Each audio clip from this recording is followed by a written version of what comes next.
बिल्कुल सीधे बैठना है। ध्यान मुद्रा की अवस्था में शरीर को स्थिर रख,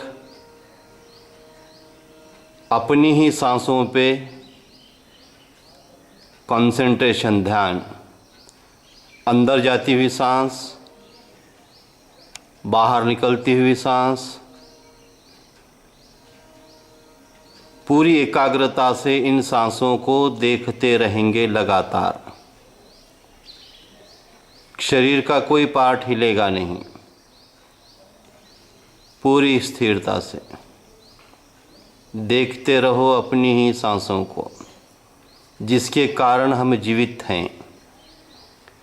ये श्वास और प्रश्वास हमारे जन्म से शुरू हुआ और मृत्यु तक चलेगा। श्वास और प्रश्वास की प्रक्रिया जहाँ पर रुक गई उसे इहलोकी मृत्यु कहते हैं। तो ये एक बहुत बड़ी शक्ति है, ताकत है, पावर है। ये जब तक श्वास और प्रश्वास चल रहा है तब तक ही एक शरीर काम कर रहा है। जन्म और मृत्यु के बीच का जो कालखंड है, जिसको जीवन कहते हैं, ये जीवन भर श्वास और प्रश्वास चलता रहता है।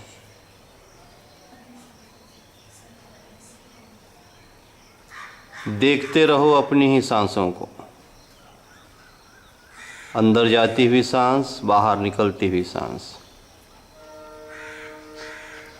अब इन सांसों के साथ एक ध्यान करेंगे जिससे हमारी मेमोरी स्ट्रांग होगी, याददाश्त की ताकत हमारी बढ़ेगी।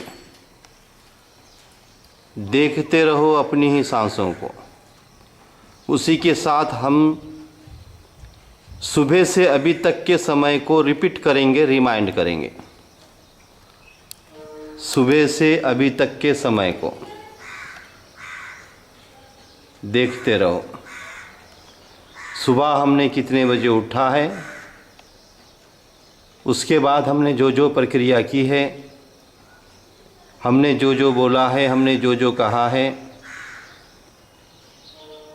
जैसे रोज़ सुबह उठने के बाद सबसे पहले हम अपने माता और पिता को प्रणाम करेंगे, जिनके कारण हमारा अस्तित्व है, जिनके कारण हम इस पृथ्वी तल पर कदम रख सके, जिनके कारण हमको खाना मिलता है, जिनके कारण हमको कपड़े मिलते हैं, जिनके कारण हमें एजुकेशन मिलता है।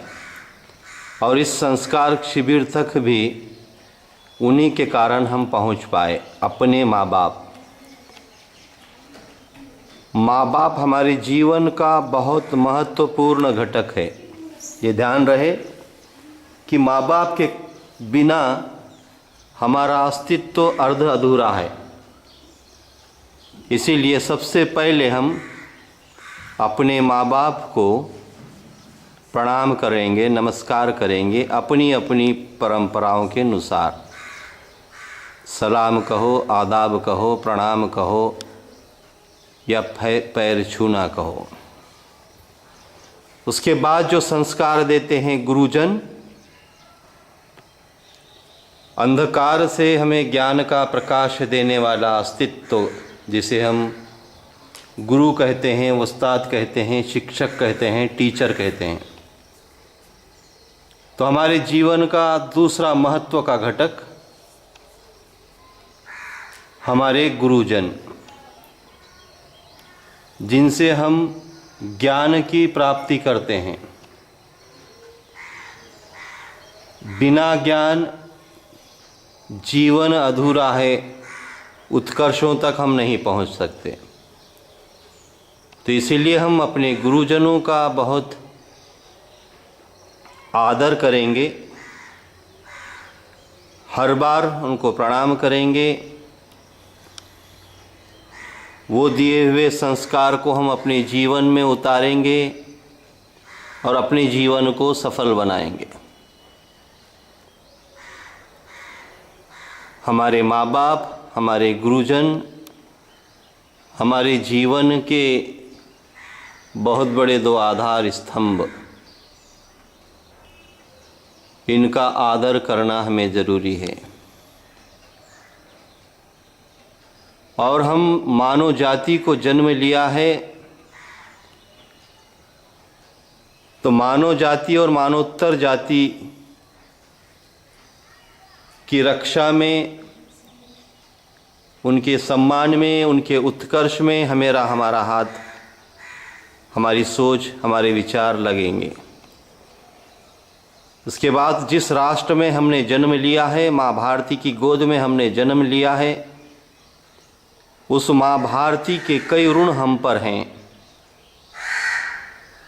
इसके लिए भी हम माँ भारती के उन्नति के लिए सदा सदा प्रयत्नशील रहेंगे।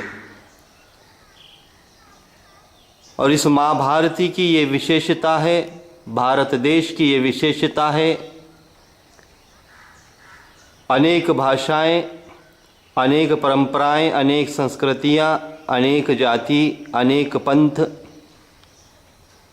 इस माँ भारती की गोद में बसते हैं। उन सब को संगठित रखने के लिए हम हमेशा प्रेरणा देते रहेंगे, प्रेरणा स्रोत बनेंगे।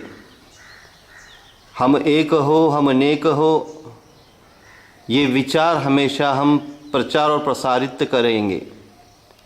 भाईचारा का संदेश हमेशा हमेशा हम फैलाते रहेंगे। सभी जातियां, परंपराएं अपने घर के अंदर ही हो। जब भी हम सार्वजनिक जीवन में आए, तब हम माँ भारती के पुत्र और पुत्रियां बनकर ही जिएं। तभी हम सच्चे ज्ञान को प्राप्त कर सके, तभी हम सच्चे मानव बन सकें, तभी हम सच्चे हिंदू, सच्चे मुस्लिम, सच्चे सिख, सच्चे जैन बन सकेंगे। मानवता का संदेश हमेशा हमेशा जीवन के अंतिम क्षण तक हमें फैलाना है। ऐसा संकल्प हो हमारा, ऐसे विचार हो हमारे। माँ भारती का नाम रोशन करें, माँ बाप का नाम रोशन करें, गुरुजनों का नाम रोशन करें। कभी भी हम न फिसलें, कभी भी हम बहकावे में ना आएं।